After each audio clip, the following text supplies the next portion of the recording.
Yeah, I think in today's market, what's most important is always being aware of what the current issues are.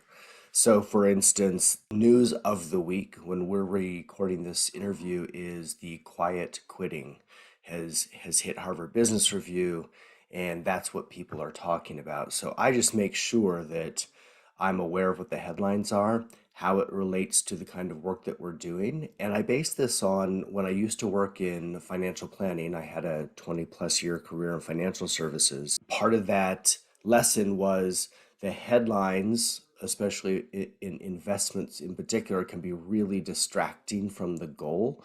I use that same principle in helping business leaders of what are the headlines and is there an action for us to take and how relevant are they to what we are trying to accomplish.